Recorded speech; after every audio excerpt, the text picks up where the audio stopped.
C'est un sujet qui préoccupe tout le monde. Ben, tout le monde. Non, c'est pas vrai. Je me reprends. C'est un sujet qui préoccupe beaucoup l'Occident. Ça, c'est chez nous. Un endroit où on est devenu confortable avec le temps.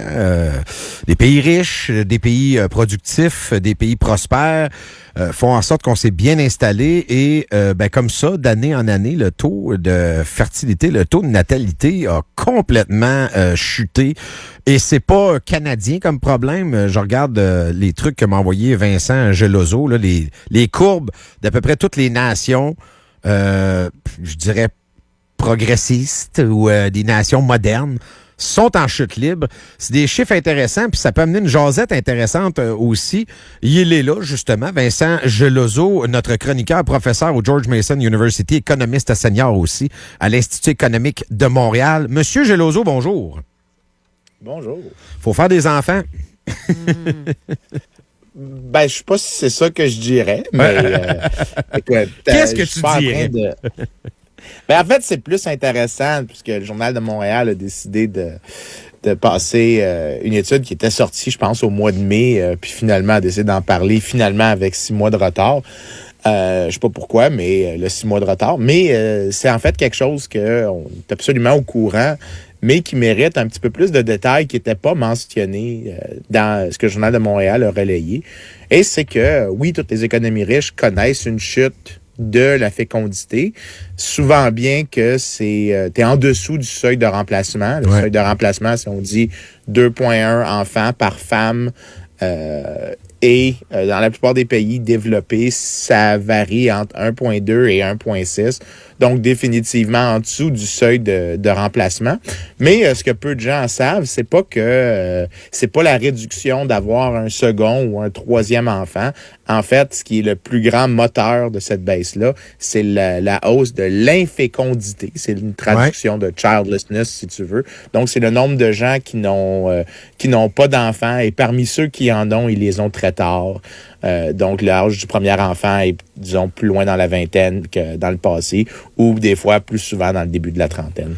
Puis ça, c'est aussi dû à notre confort, puis à notre, tu sais, les gens veulent une carrière, veulent s'établir, veulent, plus tard, on verra les enfants, alors que il fut un temps où, écoute, tu avais un enfant, tu te mariais, c'est automatique, puis c'était comme ça, puis on te disait, ben, fais-en d'autres, tu sais, puis on continue, puis il n'y a pas de problème.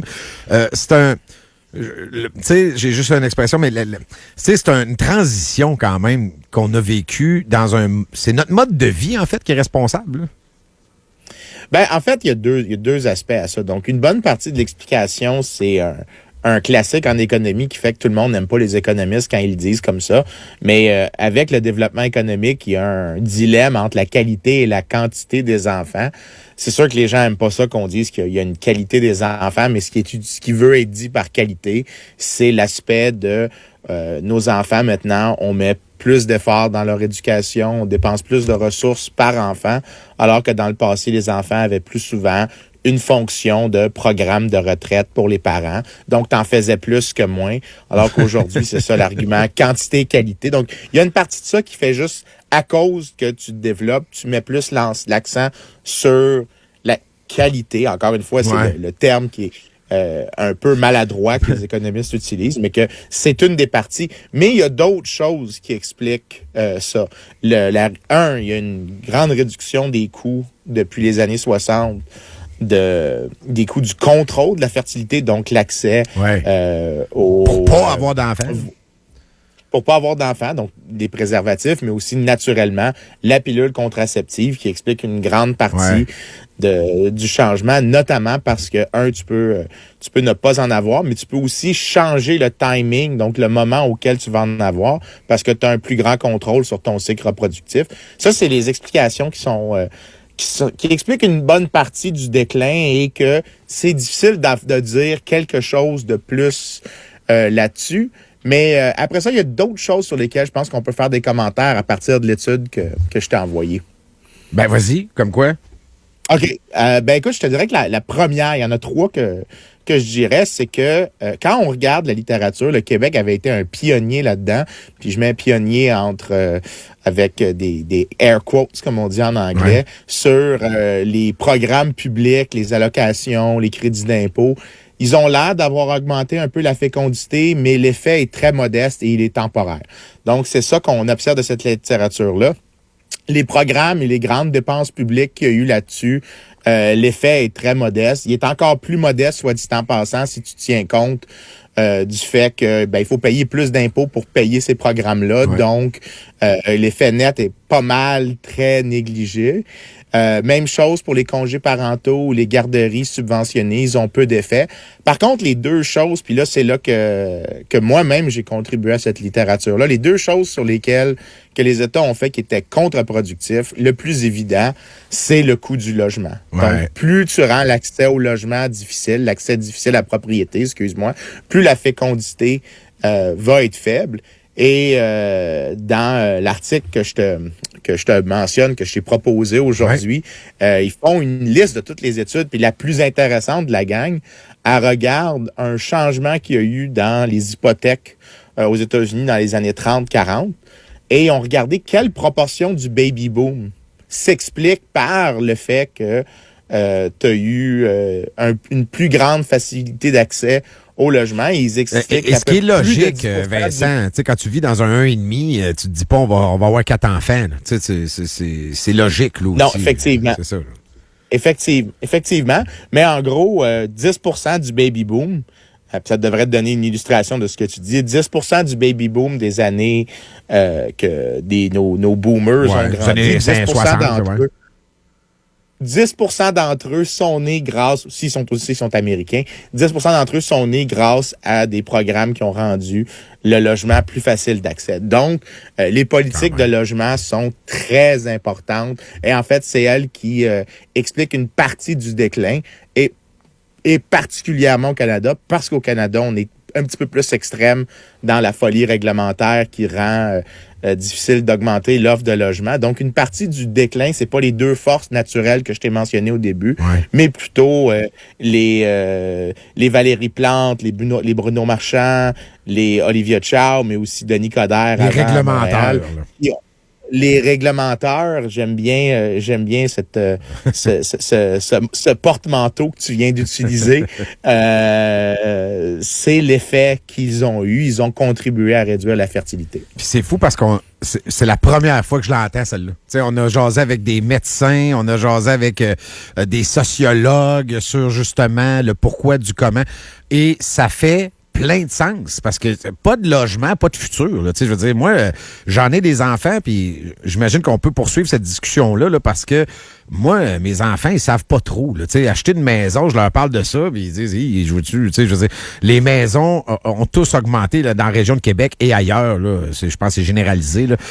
La valeur des maisons est rendue complètement explosée. Les gens se disent, écoute, là, quand est-ce que je vais pouvoir investir, moi, 500 000 $ pour avoir une maison, somme toute, normale?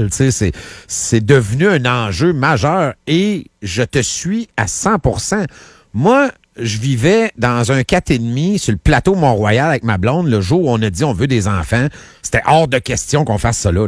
C'était comme, ça se peut pas. Là, on pourra pas sortir dehors avec eux autres. On est sur le trottoir, sur le boulevard Saint-Laurent. Je trouve que tout ça fait du sens puis c'est la première fois que je l'entendais. Bravo, une étoile pour toi. Ben merci beaucoup, j'apprécie. Mais je vais rajouter quelque chose. Premièrement, quand tu regardes, puis avant l'entrevue, j'ai eu à essayer de préparer les chiffres qui étaient dans cette étude-là pour les rendre comparables, donc garder toutes les proportions égales. Et l'effet d'une déréglementation sur le logement, s'il est capable de réduire les prix du logement de 10% relativement aux revenus, ça a plus d'effet que la panoplie de programmes qu'on a développés au Québec, parce que la littérature utilise les programmes québécois, donc le RQAP, les CPE, les CPE, les allocations familiales. Tu prends la somme de ces programmes-là, tu as juste besoin d'une baisse de 10% du prix des logements relativement aux revenus pour avoir le même effet que toutes ces politiques-là. Puis c'est pas une grosse baisse, là, le 10%. Mais en fait, c'est 9,16 que j'ai estimé. J'arrondis vers le haut parce que c'est quand même du ballpark là, ici qui est fait. Mais c'est pour donner un ordre de grandeur aux gens. C'est très important, l'effet du logement relativement aux autres choses. Puis je vais en ajouter une de plus. Avec une de mes étudiantes de doc, puis s'il y a des gens qui écoutent puis qui essayent d'embaucher des étudiants de doctorat qui veulent pour être professeurs. Une étudiante et moi, Anna Claire, on a regardé l'effet des réglementations aux États-Unis sur les services de garde. Donc, qu'est-ce qui augmente les coûts pour des garderies d'ouvrir? Et est-ce que ça explique une partie de l'écart entre ce que les femmes disent, les femmes d'âge de reproduction, combien d'enfants elles disent vouloir et combien elles en ont vraiment. Donc, le gap entre le désiré et la réalité. Et ce qu'on réalise, c'est que à peu près 10% de l'écart entre ce que les gens veulent et ce qu'ils réussissent à faire, c'est expliqué par les différences de réglementation entre les États aux États-Unis, de telle sorte que si tu avais une déréglementation où l'État le plus réglementé devenait l'État le moins réglementé, tu pourrais augmenter le nombre d'enfants par tête aux États-Unis par à peu près 4%. Donc, c'est 0,03 enfants de plus, mais sur un chiffre qui doit être à 2,1, c'est pas négligeable, mais c'est surtout pour un truc aussi petit que juste la réglementation sur les services de garde. Mais c'est important parce que c'est un des coûts importants associés aux enfants et c'est une des choses que les gouvernements ont rendu plus dispendieuse en rendant l'entrepreneuriat dans les services de garde plus coûteux, de la même manière que les réglementations sur la construction, sur le zonage, sur les nouveaux bâtiments, sur les nouveaux logements ont augmenté le coût du logement. Tu es en train de me dire que toutes les réglementations, bref, là, at large, là, sont un frein à la natalité. C'est quand même capoté, là. Mais ça revient à ce que je dis littéralement chaque semaine. J'ai l'impression d'être un vieux disque brisé. Mais l'État prétend essayer avec plein de programmes pro-fertilité de régler le problème de la fertilité qui décline, alors qu'il est lui-même la pathologie du problème. C'est lui qui a créé le problème initialement en ayant des politiques publiques qui augmentent deux des plus grandes composantes des coûts associés à l'éducation des enfants, c'est-à-dire les services de garde en jeune âge et le coût du logement. Donc, une politique de first do no harm comme les médecins serait nettement supérieure lorsque c'est le temps d'en parler. Et là, j'en ai juste choisi deux. Il y en a plein d'autres qu'on pourrait jaser sur comment le code fiscal est conçu, plein d'autres choses comme ça, mais honnête, je pense que c'est le temps qu'on le dise. Les gens qui maintenant font une sorte de petite syncope à propos du taux de fécondité au Québec qui est trop bas, puis qui veulent maintenant plus de programmes gouvernementaux, rappelez-vous qu'une partie du problème que vous décrivez, c'est parce que d'autres personnes comme vous, il y a 20 ans, ont demandé d'autres types de programmes gouvernementaux pour gérer d'autres problèmes qui n'en étaient pas vraiment. Donc, puis je sais que tu n'es pas raccord tout à fait avec les politiques économiques de Donald Trump, mais c'est parce que tantôt, c'est drôle, on jasait une toute autre discussion avec Catherine Loubier, puis je t'en parlais pendant la pause. Il a présenté sa stratégie de sécurité nationale et il parle justement à un moment donné du besoin de faire des enfants, des familles fortes. Et lui a lié ça à ça. Je sais que peut-être que tu n'aimeras pas ça, mais je pense qu'il poussait dans ton sens, c'est-à-dire baisser la réglementation, baisser les impôts, laisser les familles fleurir. C'est un peu ça quand même, là. Ouais, ben écoute, ça va te faire mal, mais c'est ça. Ben, une horloge brisée peut avoir raison 2 fois par jour, mais aussi la question, c'est est-ce que cette horloge brisée-là va faire ce qu'elle dit qu'elle va faire? Ah, ben là, ça c'est un politique. Ça, je sais pas, là. Ça, mais ici, mais au moins, le plan fait du sens, selon ce que notre discussion, là.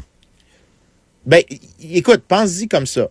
Si tu peux faire des choses qui augmentent l'offre de services qui sont liés à certains aspects qui sont importants pour l'éducation des enfants, les services de garde ou le logement, ben tu vas réduire le coût d'avoir des enfants. Tous les autres programmes que les gens mentionnent comme un régime d'assurance parentale, l'effet que ça a, oui, ça a un effet pour les parents, mais il y a aussi un effet de plus d'impôts qui, de l'autre côté, peut avoir une sorte d'effet, un effet qui mitige une partie des bénéfices sur la fertilité. C'est pour ça que tous ces gros programmes-là, que les gens ont l'air de s'exciter de gauche à droite au Québec, parce qu'il faut pas oublier que la droite aime ces types de programmes-là. Ces types de programmes-là ont des effets, oui, mais ils sont difficiles à dire qu'ils sont importants. Parfois même, honnête, quand tu tiens compte du coût fiscal qui vient avec, ben ils peuvent être négatifs même, donc ils sont contre-productifs. soyons généreux, disons que c'est juste un petit positif, mais ça coûte très cher comme petit positif relativement à des politiques beaucoup plus cheap qui sont celles que je mentionne, de réduire la réglementation sur les services de garde, de déréglementer le logement, d'arrêter les maires, et les maires, je dis pas les maires, maman, je dis les maires avec un A-I. Oui, RES, les maires, mairesses. Les maires et mairesses des grandes villes, d'arrêter de les laisser autant réglementer l'offre de logement, parce que c'est eux qui sont, en toute fin pratique, une grande partie responsable d'une bonne partie du déclin de la fertilité qui est hors des causes usuelles, celle du développement économique, mais aussi de la réduction des coûts des contraceptifs. Très bon sujet. Une solution si proche, mais si loin en même temps, parce qu'on comprendra que les gouvernements vont pas se faire harakiri. Hein. Ça va se défendre, ces petites bêtes-là. Merci beaucoup, Vincent. Super sujet. Merci. Toujours un plaisir. Salut, bye.